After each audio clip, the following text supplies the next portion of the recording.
Okay, on the following problem,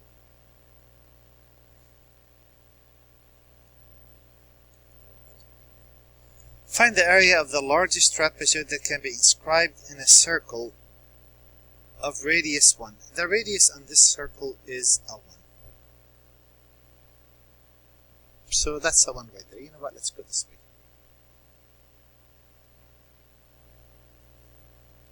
Whose base is the diameter of the circle. The base of this trapezoid is the diameter. That's a special length. That's the base. And if you want this to be a trapezoid, so let's say it opens up. Actually, since we already did this, might as well.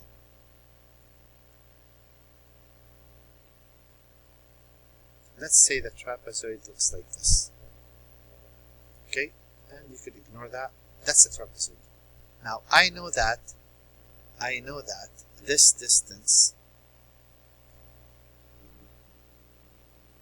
is 1 and this distance is 1. Find the area. Area of a trapezoid is 1/2 the height into the first base plus the second base. So base 1 is right there. Base 2 is right there. The height is perpendicular to the base. Both bases. So I need to figure out what those are. There are too many unknowns. Well, let's see how we're going to start this. If I am to call this point, so a circle with a radius of 2, x squared plus y squared equals a 1. That's the equation for the circle. If I pick any point, call this, actually right here, call this x. Wouldn't that be the square root of 1 minus x squared? So, area would be 1/2 the height I'll get to in a minute into base 1 plus base 2. Well, let's see what base 1 is and let's see what base 2 is. Base 1 is 2x. And base 2, isn't that a 1? And that a 1, isn't that just a 2? The only thing left is this height.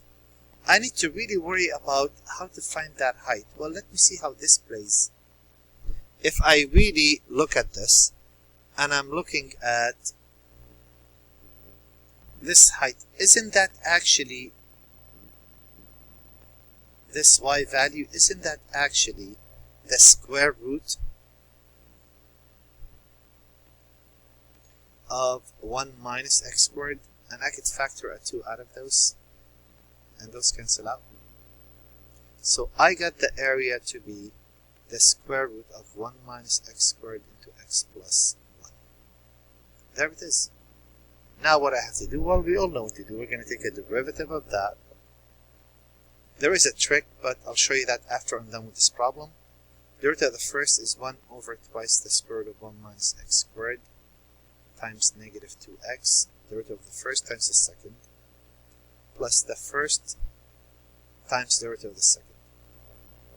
And if I get a common denominator, those two cancel out. That's the square root of 1 minus x squared. That will be negative x squared minus x plus 1 minus x squared. Down. That would be negative 2x squared minus x plus 1 over the square root of 1 minus x squared. And if I check, where does a prime equal 0? Where does a prime not exist? A prime does not exist when x equal 1 or negative 1. True? And a prime, that's when negative 2x squared plus x minus 1 equals 0. That's negative 2x and an x. That is a plus 1 and a minus 1. So I'm getting x to be 1/2 or negative 1. So I have these values, but we know what x is. X is the value, x is distance. Well, that's not going to make any sense. The only one that's going to make sense is the 1/2. There is a prime and there is a, because see, length can be negative.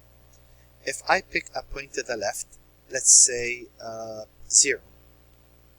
Remember, this is the derivative. The denominator is always positive. This is the radical. If I put a 0 in there, I'll get negative times a negative, which is a positive, so this is increasing. One thing to be really careful with, do not get rid of that negative and ignore it. In the testing, you have to take that into account. A point to the right, let's say 1. 2 plus 1 is 3, minus 1 is 2, times a negative 1 is negative 2. So there it is, we got it. We have, out of those, we have a maximum area. Now remember what they want. Find the largest area. Okay, again, I'm so stuck on the maximum. We have largest area of, and we want to find what that is. We're not looking for the coordinates. Well, we know x equal 1/2. If I know x equal 1/2, what does the height equal? The height is right there. That's the square root of 1 minus 1/4. That's the square root of 3/4. That's radical 3 over 2, right? So the area would be 1/2 the height. The first base is 2 times x. The second base is a 2. Those cancel out. So I'm looking at what? Radical 3. This is 3. Radical 3 over 4. So the area of 3 radical 3 divided by 4. That would be the answer. I wanted to show you a trick. I wanted to take this right here and show you this trick. It says a equal square root of 1 minus x squared into x plus 1. If I square both sides,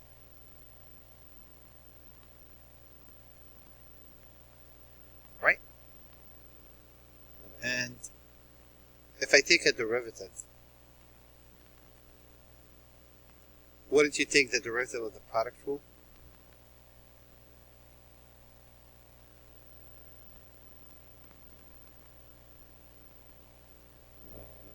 And when you set it equal to 0, notice the left side and the right side. If you say 2a equal to 0 or a prime equal to 0, 2 times an area can't equal to 0. So it has to be a prime equal to 0, and you end up setting this equal to 0. And this is a lot easier than this to play with. Just a thought. I'm going to try that on the next problem and show you how that works. Anytime you see a radical, if you're talking about distance, distance can be 0. If you're talking about area, area cannot be 0. Volume can be 0, you know. Otherwise, it's useless. Something I'm going to show you in the next example. It saves you a lot of work. This is much quicker to factor and clean up. That will be a negative x into x plus 1 plus 1 minus x squared. It's really nice to play with this. You don't have to deal with radicals and you get to the answer very quick. Just a thought. Okay, this problem, last problem. It says if the two equal sides of an isosceles triangle have length a, let's say those two. The length of the third side, find the length of the third side, call the third side x.